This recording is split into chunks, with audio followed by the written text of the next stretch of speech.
I'm bad at video games. Hey everybody, Kendall here. 2025 was an interesting video game year for me. It was one of the first years where the bulk of the games I played actually came out in the year that I played them, that I sort of paid attention to the zeitgeist or whatever. I could be in the conversation for game of the year, blah, blah, blah.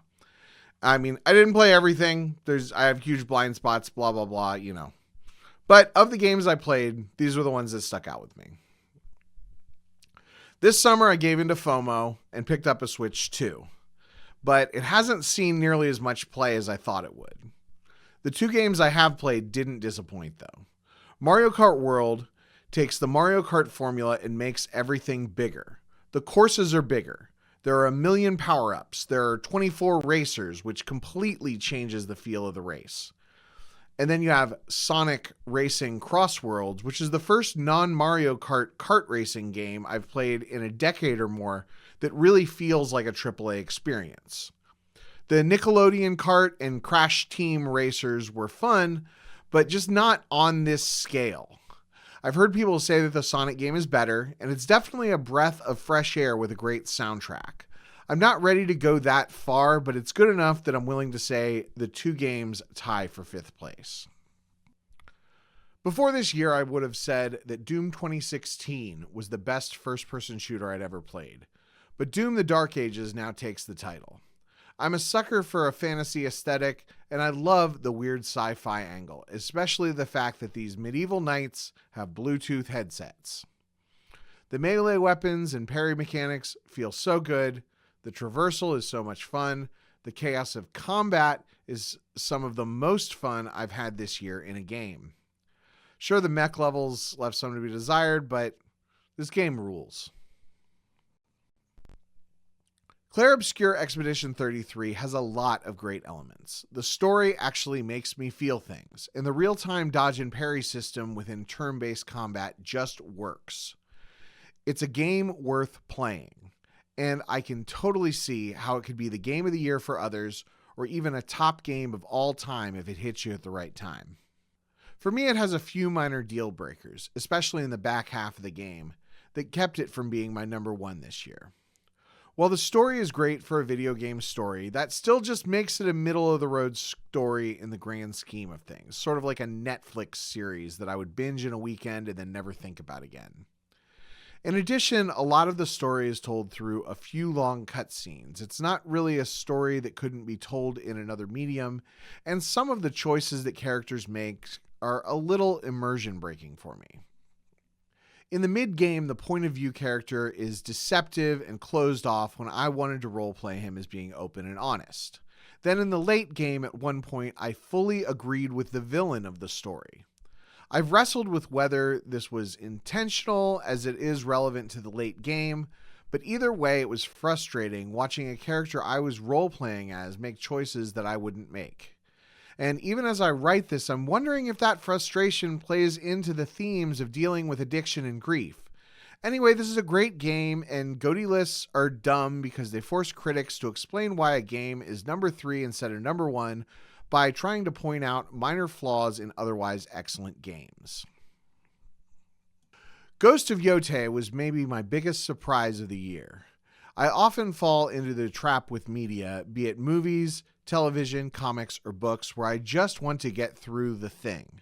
I want to be able to say that I've seen that movie or read that book and participate in the discourse or whatever. Doing this often leads me to not taking the time to actually lose myself and enjoy the act of playing a game. With Ghosts of Yotei, for the first time in a long time, I actually sought out side quests and enjoyed just living in the world.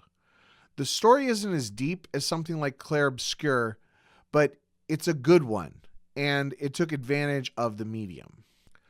You play as a woman whose family was murdered in front of her by a group of 6 bad guys, and the game starts out as a pure revenge tale.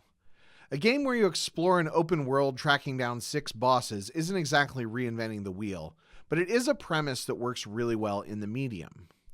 In addition, it utilizes the touchpad on the PlayStation 5 controller for a few immersive mini-games that don't overstay their welcome.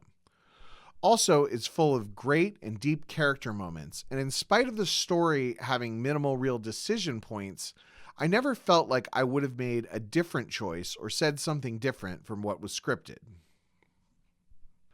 But only one game sent me spiraling into an existential crisis, dealing with my personal social anxiety, middle age, and the fact that my life maybe isn't what I wished it was.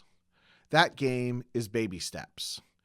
It's the newest game from Bennett Foddy, who has a history of making punishingly hard games with intentionally bad control schemes. At a glance, this game is another one of those. You play as Nate, a middle-aged man who lives with his parents until he's teleported into his television, where he has to hike up a mountain. The controls are weird. You have to move one foot at a time, which feels like a joke at first, but eventually the mechanics lead to interesting puzzles, and the way that every step becomes a struggle is exactly how it feels to be an out-of-shape middle-aged man trying to take a short hike. In addition, there's a small collection of cutscenes that show Nate's fear of asking for help, his need to do things the hard way, and that imply some dark things in his real life.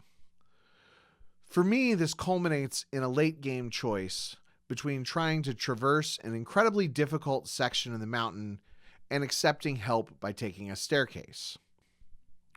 When first presented with the choice, I tried to go the hard way.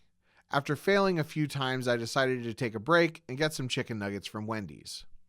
The AI at the drive-thru thought I asked for 4 orders of nuggets instead of 4 nuggets, but I just didn't have it in me to correct it. My personal social anxiety was making it impossible for me to ask for help. Luckily, the associate at the window noticed the error and confirmed my order. It was a minor thing, but it was a major wake-up call for me. I was acting like Nate, letting my anxiety make my life more difficult than it needed to be. So I went home and took the stairs instead. Well, those are my top games of 2025. Yeah, I bounced off Hollow Knight and I skipped Hades 2. I wanted to play Death Stranding before Death Stranding 2, so I didn't play either. And I don't have an Xbox or a gaming PC, so I'm sure there were a few other games I missed. What were some of your favorite games of 2025?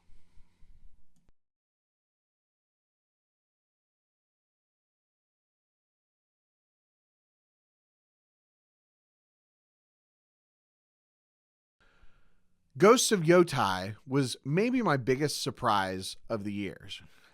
Ghost of Yotai? Yotai? Tell me, how much am I worth to the Yotai 6? Is the Yotai. The repetition, it's a crucible for your mind. That sounds kind of interesting. It's meditative. Yeah.